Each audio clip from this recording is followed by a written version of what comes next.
duduk adik-adik semua. Nah, kita siapkan hati kita untuk memuji lagi, untuk mendengarkan firman Tuhan adik-adik. Astaga, saking asiknya tadi Kak Kris memuji sampai salah. Kayaknya Kak Kris ini masih belum mau dengarkan firman Tuhan, ya masih mau memuji lagi. Ya, tadi semangat betul lagunya. Iya, mari kita siapkan hati kita. Silakan duduk adik-adik. Siapkan hati kita akan naikkan sebuah pujian.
Yang sudah ketemu katakan amin.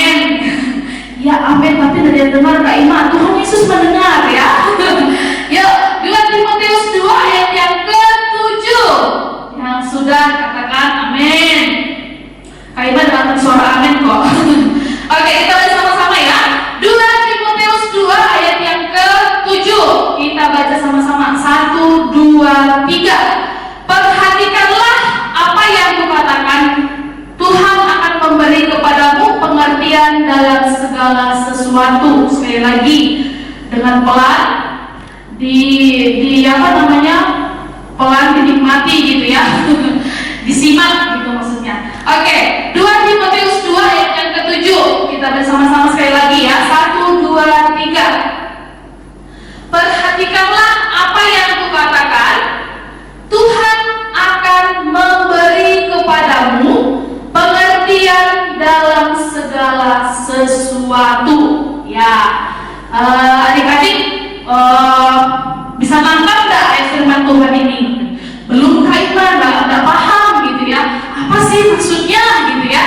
Ya, Tuhan akan memberi kepadamu. Tuhan akan memberi kepada semua anak-anak sekolah minggu pengertian dalam segala sesuatu. Oh, pengertian dalam segala sesuatu. Berarti Kak Ima, pengertian dalam hal yang tidak baik juga masuk ya? Oh, no. Ya.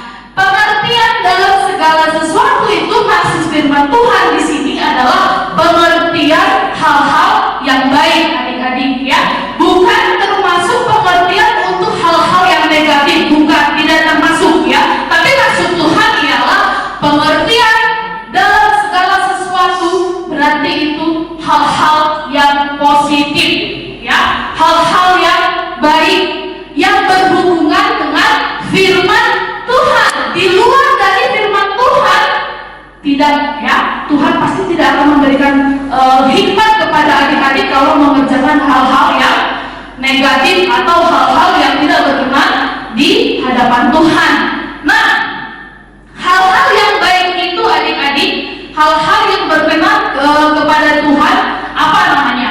Coba, segala sesuatu yang berkenan, yang baik, yang positif, apa namanya? Coba, adik-adik coba pikir dulu, apa ya?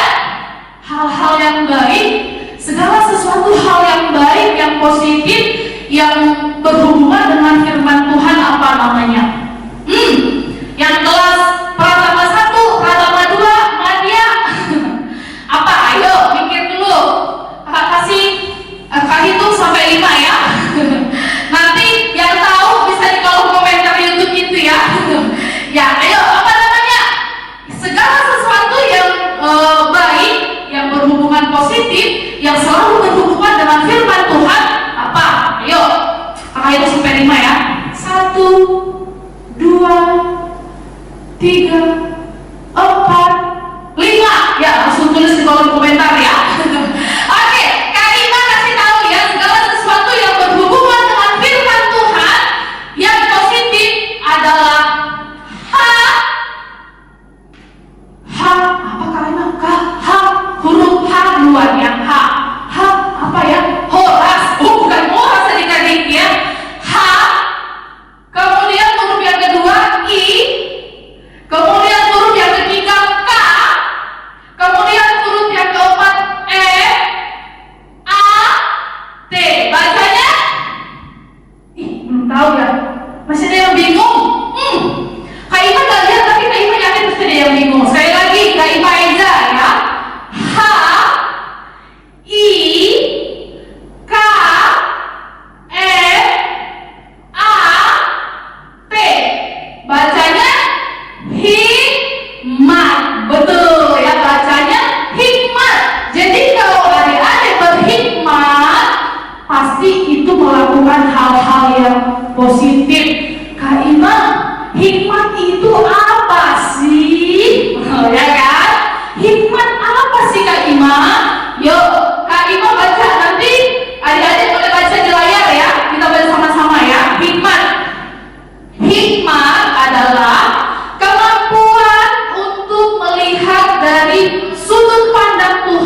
sampaikan tadi, segala sesuatu yang kalian kerjakan yang positif, yang berhubungan dengan firman Tuhan, itu berarti adik-adik berhikmat. Siapa di sini yang mau jadi anak sekolah minggu yang selalu berhikmat? Ya, aku mau sih Kak Ima, tapi kadang-kadang kalau di rumah tuh, kalau mama suruh aku jaga adik, nyapu rumah, aku langsung melawan itu Kak Ima. Itu berhikmat tak adik-adik? Tidak. Kalau disuruh bapak mama bantu cuci piring, bantu nyapu rumah, kalau adik-adik langsung mengerjakannya, tidak perlu melawan, berarti adik-adik berhikmat. Nah, jadi tadi pengertian hikmat adalah kemampuan untuk melihat dari sudut pandang Tuhan dan mengambil keputusan yang tepat sesuai dengan kehendak Tuhan. Oke, hari ini, di pagi hari ini ada Kak Ima kasih bagaimana caranya supaya adik-adik, supaya anak-anak sekolah minggu selalu berhikmat 24 jam gitu ya, setiap menit, setiap detik ya, selalu berhikmat. Bagaimana caranya Kak Ima? Yang pertama yaitu melayani Tuhan dengan sungguh-sungguh. Itu yang pertama ya, melayani Tuhan dengan sungguh-sungguh. Kemudian melakukan firman Tuhan. Cuman ada dua ya. Bagaimana caranya Kak Ima supaya kita senantiasa berhikmat, selalu melakukan segala sesuatu itu berkenan kepada Tuhan, tidak berdosa gitu ya. Ada dua caranya adik-adik. Itu yang pertama, melayani Tuhan dengan sungguh-sungguh atau fokus kepada Tuhan, dan yang kedua yaitu melakukan firman Tuhan. Cuman ada dua ya. Jadi kalau tidak dihafal, harus dihafal ya. Yang pertama tadi melayani Tuhan dengan sungguh-sungguh, dan yang kedua yaitu melakukan firman Tuhan. Kak Ima ambil contoh adik-adik tentang cerita Mama Maria dan Papa Yusuf. Tahu nggak ceritanya seperti apa? Pasti tahu ya. Maria dalam Alkitab siapa dan Papa Yusuf dalam Alkitab siapa? Mama Maria itu siapa adik-adik? Mamanya Yesus, betul. Yusuf itu siapa adik-adik? Papanya Yesus, betul. Iya, sudah hafal semua ya. Pasti tahu semua itu kalau Maria dan Yusuf itu siapa. Nah, orang dua ini adik-adik, Mama Maria dan Papa Yusuf, sangat dipakai Tuhan luar biasa. Karena apa? Karena mereka selalu berhikmat ya, mengambil keputusan yang tepat berdasarkan dengan firman Tuhan. Kita lihat, kita belajar dari perjalanan kehidupan mereka. Mama Maria adik-adik, dia mengandung Yesus itu belum menikah, ya kan? Masih gadis, sudah mengandung, ya kan? Tapi adik-adik, dia tidak melawan. Mungkin kalau dia berpikir secara manusiawi, tidak berhikmat, secara logika, pasti dia bilang, Tuhan, kok aku hamil, mengandung, perutku langsung besar, kan aku belum menikah, aku nggak tahu, aku mau menggugurkan aja, sudah hilangkan aja, pasti begitu ya kan? Tapi adik-adik, apa yang dilakukan oleh Maria?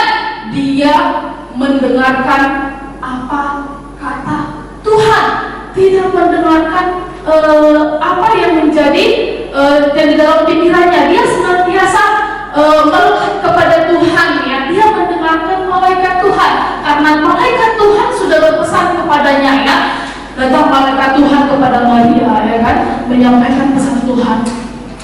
Maria, bilang malaikat Tuhan, engkau akan melahirkan seorang anak laki-laki ya. Malaikat itu bilang, hei Maria, engkau akan melahirkan seorang anak laki-laki. Ketika malaikat ngomong seperti itu adik-adik, dia tidak melawan. Malaikat ini, nggak mungkin, aku nggak mau, bukan begitu. Tetapi apa? Mama Maria ini mendengarkan apa yang dikatakan oleh malaikat Tuhan, walaupun itu bertentangan kepada dirinya. Ya kan, pasti namanya wanita, masih gadis, pasti tidak mau yang langsung hamil tanpa adanya yang namanya perkawinan ya. Tapi dia menerima adik-adik, dia tidak marah, ya kan?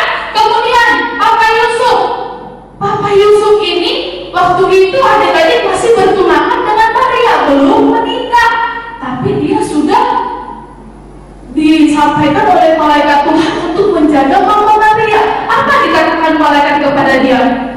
Malaikat datang kepada Yusuf ya, datang, hei Yusuf, Maria akan melahirkan seorang anak laki-laki, namailah anak itu Yesus. Dia bilang begitu ya, malaikat itu ngomong begitu sama si Yusuf. Maria akan melahirkan seorang anak laki-laki, kasih namanya Yesus gitu ya. Ketika malaikat ngomong seperti itu, Papa Yusuf bukan memberontak adik-adik, jangan mau, orang bukan aku kok yang bikin Maria mengandung, bukan, dia tidak mau. Tapi apa? Papa Yusuf mengiyakan, dia tunduk dengan firman Tuhan dan melakukan firman Tuhan. Tadi ada dua kunci yang kita sampaikan, bagaimana caranya supaya anak-anak sekolah minggu senantiasa berdepan pertama apa? Masih ingat? Lupa ya. Yuk, yang pertama tadi apa? Melayani Tuhan dengan sungguh-sungguh atau fokus kepada Tuhan. Yang kedua apa? Melakukan ya firman Tuhan. Ada dua. Jadi dua poin ini adik-adik sudah dikerjakan oleh Papa Yusuf dan Mama Maria ya. Makanya dikatakan sampai sekarang ya, Mama Maria sama Papa Yusuf itu adalah tangan kanannya Yesus ya. Sangat dipercaya mereka merawat Yesus sampai dewasa ya, sampai remaja sampai dewasa. Mereka merawat Yesus ya, masih makan, merawat gitu ya. Itu dipercaya oleh Allah Bapa karena mereka berhikmat ya, kehidupan mereka itu senantiasa berhikmat. Dan firman Tuhan katakan, Tuhan akan memberi kepadamu pengertian dalam segala sesuatu ya. Kalau adik-adik mau dituntun oleh Roh Kudus, kalau tidak mau pasti tidak berhikmat. Bagaimana caranya Kak Ima? Ya harus dengaran, kemudian rajin berdoa. Nah, kemudian adik-adik, Kak Ima ada sebuah ilustrasi. Ini ilustrasinya sangat seru sekali ya. Ada dua orang atletik ya, olahragawan ya. Ada dua orang atletik olahragawan ini sangat terkenal adik-adik karena memang dua orang ini sangat hebat ya, pintar ya. Yang dua orang ini namanya adik-adik John Landy dan Roger ya. John Landy dan Roger. Nah, si John Landy ini adik-adik tokoh atlet yang sangat luar biasa ya. Dia memecahkan rekor yaitu lari 1000 meter di bawah 4 menit. Adik-adik bisa bayangkan gak? Lari 1000 meter dalam waktu di bawah 4 menit. Kalian kalau jalan kaki dari mana ya? Dari rumah kalian ke rumah tetangga mungkin ya, ke rumah tetangga. Rumah tetangga itu sekitar dari rumah kalian 2 rumah lah. Berapa langkah? Berapa menit adik-adik? Mungkin setengah jam kali ya. Ngobrol lagi, ya kan? Main-main lagi. Nah, tapi ini adik-adik, John Landy ini dia bisa 1000 meter di bawah 4 menit. 1000 meter adik-adik. Kebayang nggak 1000 meter bisa dalam waktu 4 menit? Nah, begitu juga dengan si Roger ini adik-adik. Si John Landy berasal dari Australia dan Roger berasal dari Inggris. Suatu ketika adik-adik mereka berdua dipertandingkan, ya kan? Roger sama John Landy tahun ini akan mereka akan bertanding. Kita akan melihat ya siapakah yang paling lari, yang paling kencang, yang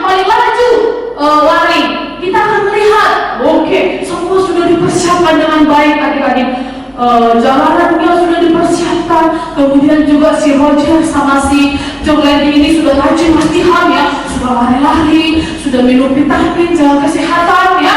Kemudian juga semua televisi, radio pun live adik-adik.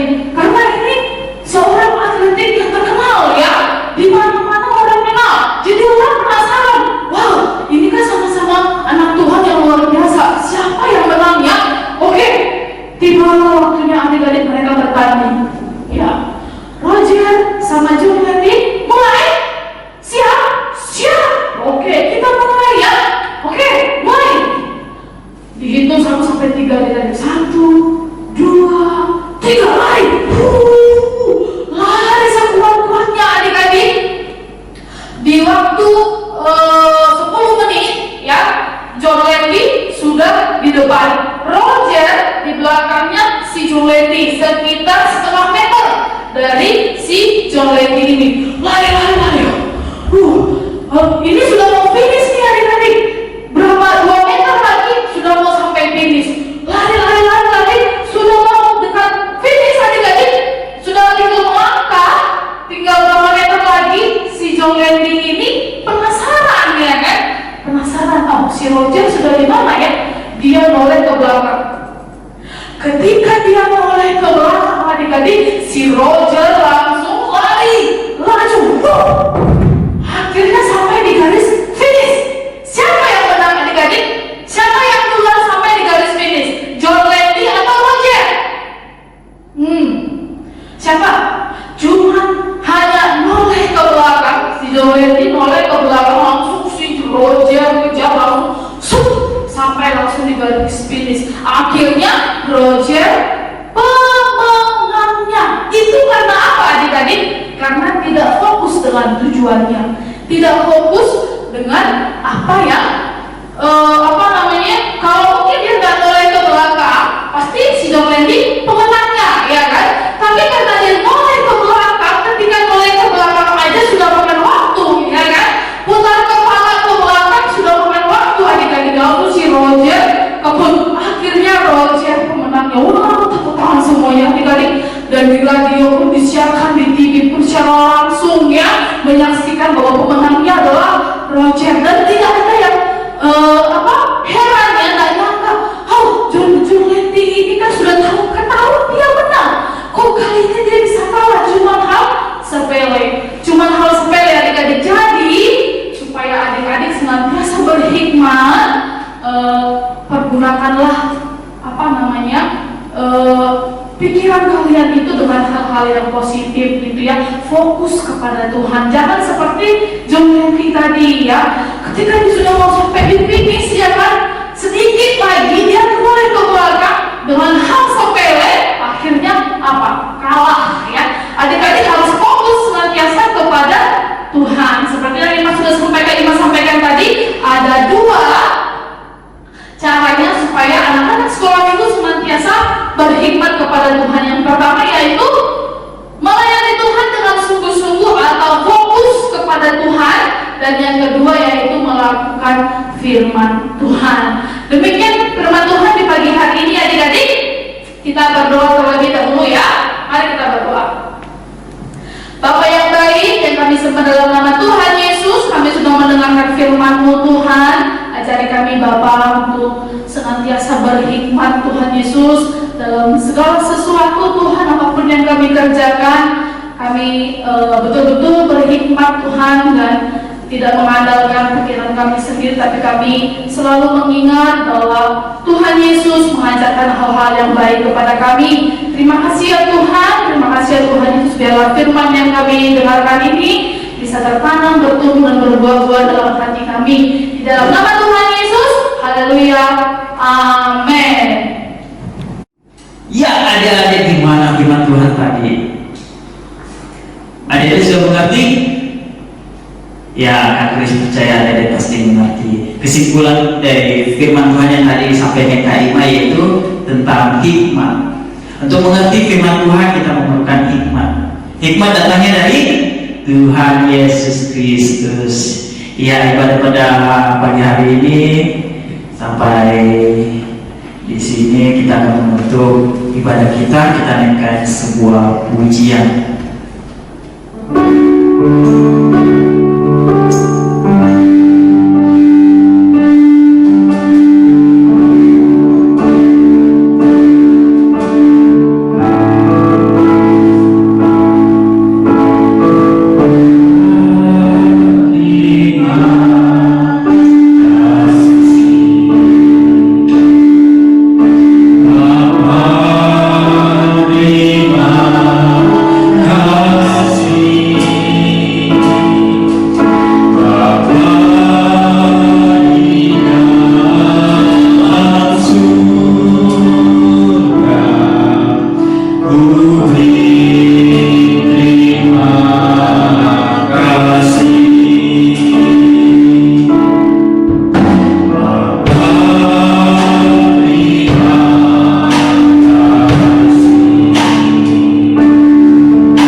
Terima kasih Bapa Surgawi, pada saat pagi yang indah ini ya Tuhan, kami boleh menikmati berkat-Mu, berkat sukacita. Biarlah firman-Mu itu tertanam di dalam hati kami ya Tuhan, memberkati kami anak-anak-Mu di tempat ya Tuhan Yesus mereka berada ya Tuhan. Kami percaya Roh Kudus sendiri yang menjamah setiap hati dan kepikiran anak-anak-Mu ya Tuhan, untuk senantiasa hidup di dalam genggaman tangan-Mu, hidup bergantung kepada-Mu Bapa. Sebentar kami mau menutup ibadah kami pada saat pagi yang indah ini. Kami mengucap syukur Tuhan, dan besok kami boleh beraktivitas kembali di dalam kekuatan daripada-Mu. Terima kasih Bapa, kami mengucap syukur dalam nama Tuhan Yesus Kristus yang menjadi Tuhan dan kekasih jiwa kami. Haleluya. Amin. Halo.